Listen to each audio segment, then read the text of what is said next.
Oke, baik, terima kasih teman-teman pemilu cerdas yang saya banggakan. Hari ini ada beberapa yang harus saya sampaikan. Di antaranya adalah tentang quick count. Di dalam quick count yang kemarin kita sempat trial dan kita demokan ke kandidat atau ke calon, itu kebanyakan teman-teman kesulitan untuk penggunaan karena user interface-nya itu cukup sulit untuk dipahami.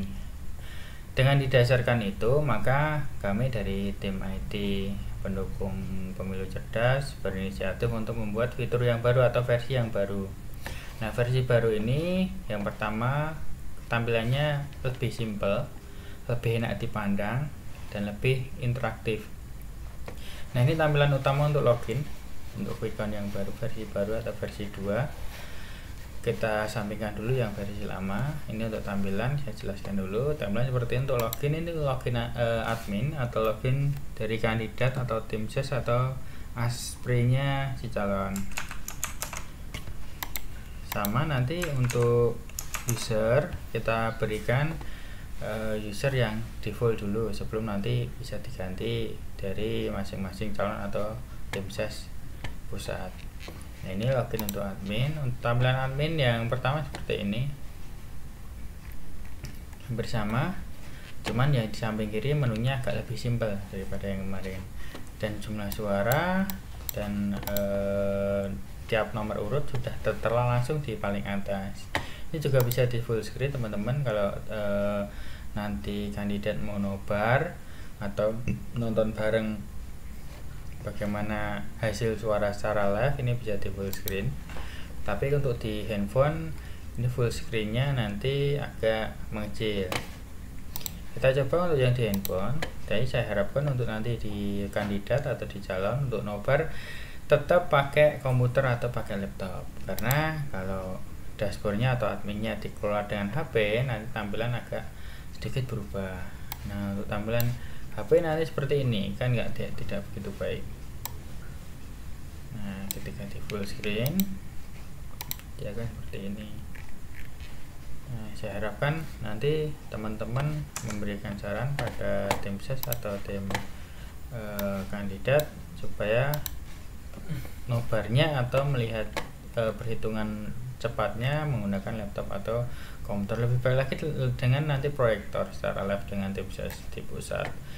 Nah, kemudian ini ada beberapa fitur, yaitu ada fitur calon, fitur relawan, laporan TPS, laporan real, dan laporan akhir. Untuk di paling atasnya adalah data calon. Nah, calon ini mengikuti di daerah masing-masing. Misal calonnya ada 2, ya kita nanti isi 2. Ini ada tambah, ini sudah ada 4. Kalau mau hapus silahkan diklik ini, ada hapus. Mau ngedit juga sudah ada, ini tambah, kita tambah. Dan di relawan, nah relawan ini ketika mau nambah, artinya kita juga langsung menginputkan relawan atau saksi di TPS. Artinya sekali input ini kita menginputkan relawan yang berada di TPS tertentu.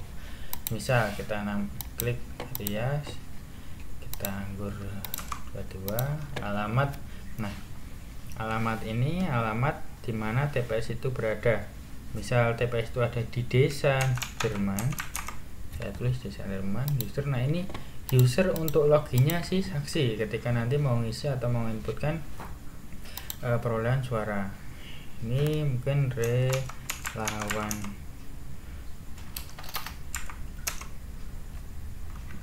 12, passwordnya 123. Kita next. Jadi belum langsung simpan tapi next dulu. Nah, nomor TPS. Nah, ini alamat tadi, misal di Derman itu TPS-nya kan jadi gini, di desa itu TPS-nya nggak urut 1, 2, 3 terus 6-nya nanti desa lain enggak. Tapi di desa itu ada desa Derman TPS 1 sampai 5. Di desa Karangmojo TPS 1 juga sampai 5. Artinya enggak 1 terus sampai 1000 enggak. Jadi misal nomor TPS 1 di desa Derman, jumlah DPT, ini jumlah DPT yang di TPS itu ada 100, kita next. Saya setuju dan kita simpan. Nah, muncullah next. relawan 12. Nah ini juga kita hapus kalau apabila lupa password. Oke teman-teman, lupa passwordnya ini bisa dihapus karena belum ada fitur untuk lupa password.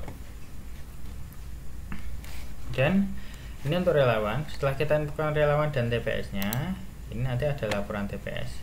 Nah TPS Jerman dengan relawan saya itu suara masuk baru 0,00%, berarti belum ada satupun suara yang masuk. Sementara yang lain nanti akan terlihat persentasenya. Nah misalnya ada 1000 TPS, nanti ini ke bawah nanti ada 1000 persentase kayak gini. Dan laporan real adalah laporan suara masuk di antara dari jumlah DPT. Misal ada DPT nya jumlahnya 4703, suara yang masuk ini baru 36. Ini ada suara sah, tidak sah, atau suara kosong atau golput. Nah ini ada laporannya di nomor TPS yang sudah terinput di TPS 11 di Gondang Rejo, sudah terinput suara sah. Ini suara akhir, artinya suara yang dijumlahkan dari teman-teman yang direlawan input satu persatu. Nanti ada juga laporan akhir. Nah laporan akhir ini adalah data yang diinput setelah C1 selesai atau setelah ditandatangani oleh tim KPPS di TPS. Nah ini data akhir. Sedangkan laporan real itu data ketika live tadi. Jadi ada dua data. Bagaimana kalau data real dan akhir beda? Tidak masalah, karena tetap yang data real ini yang input tetap manusia, tetap one to one, artinya satu demi satu. Apabila kecolongan satu, kita dapat laporan akhir. Jadi yang paling fake atau paling benar itu adalah data di laporan akhir sini. Nah untuk laporan real cuman bisa digunakan untuk melihat traffic dari kenaikan dan kenaikan pesaing. Ini diambil seperti ini, kemudian di tampilan user itu akan seperti ini. Nah untuk loginnya user, di sini ada sign in user. Kalau yang admin tadi dia langsung di sini, tapi kalau user kita klik sign in user sini. Nah ini ada tampilan user. Misal tadi saya sebagai Rias Ardianto di relawan 12 dengan passwordnya tes 123, saya masuk. Nah ini nanti tampilan HP saya seperti ini. Saya coba buat tampilan di HP. Nah di HP nanti seperti ini, ada 3. Kalau kemarin di versi lama itu kita milih nama dulu baru input. Kalau ini enggak, ini langsung. Jadi lebih enak, tinggal scroll plus kayak gitu. Misal ada suara Rusmanto masuk 1. Nah kita klik saja.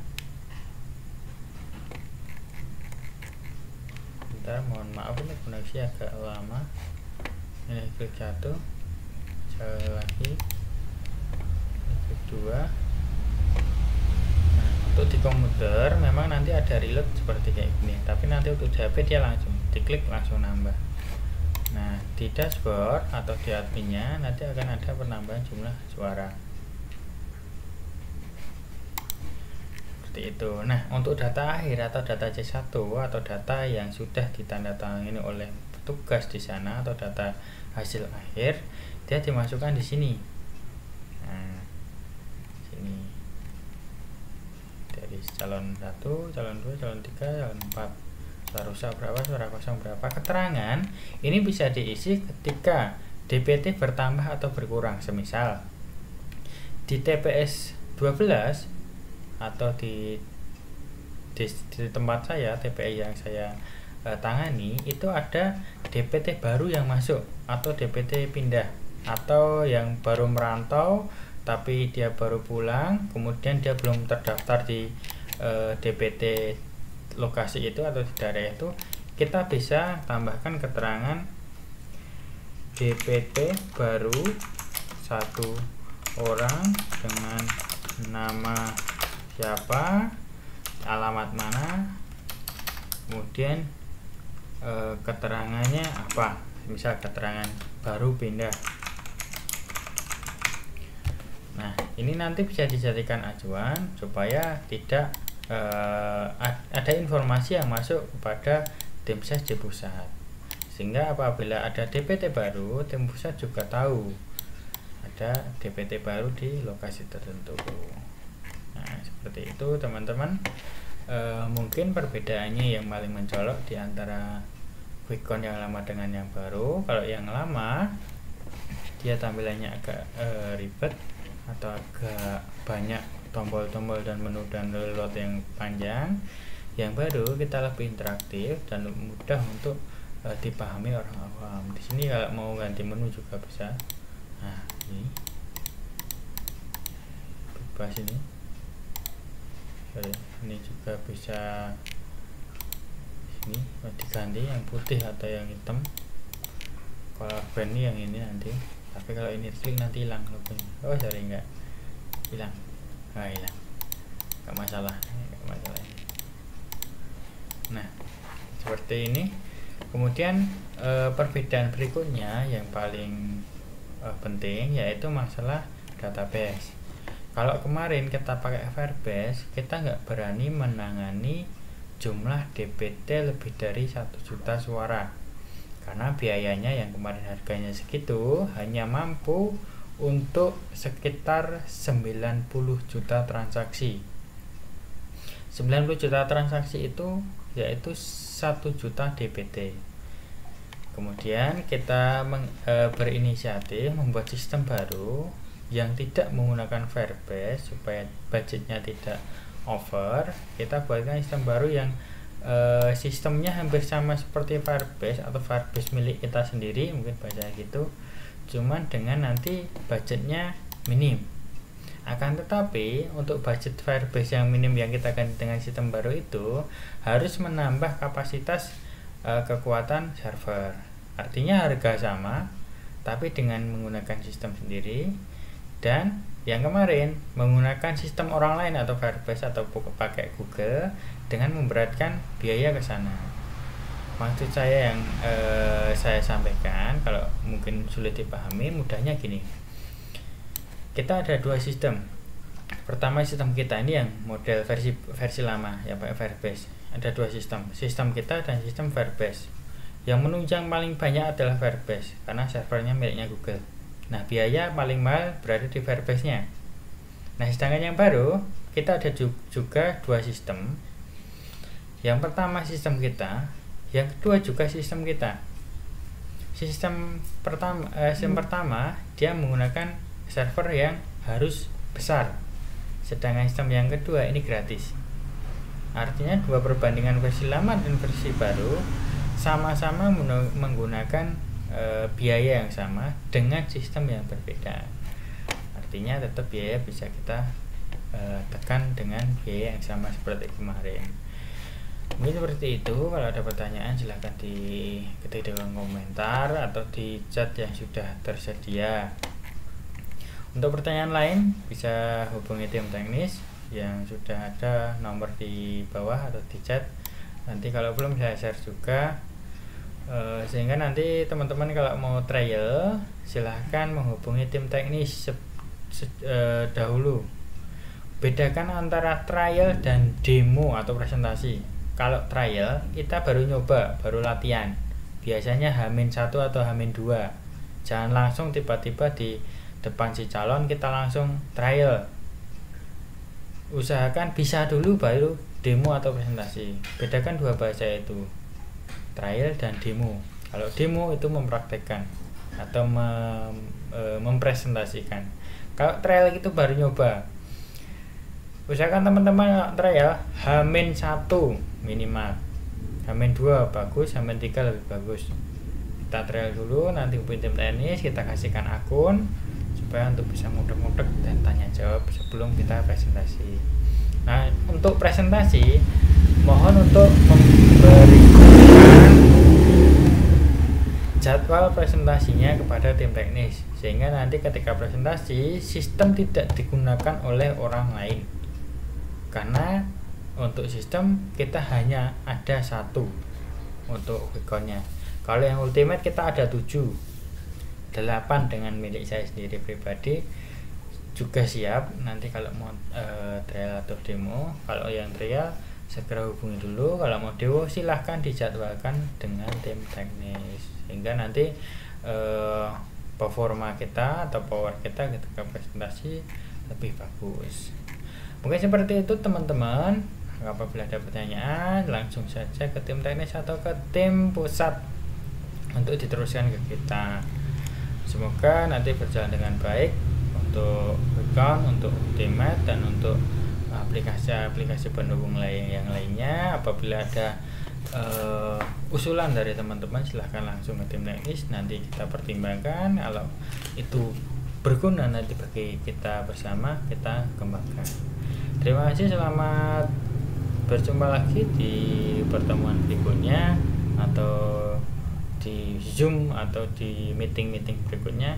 Terima kasih, selamat malam kalau di sini. Nanti yang mendengarkan pagi ya selamat pagi, siang selamat siang, selamat sore. Terima kasih. Assalamualaikum warahmatullahi wabarakatuh. Salam.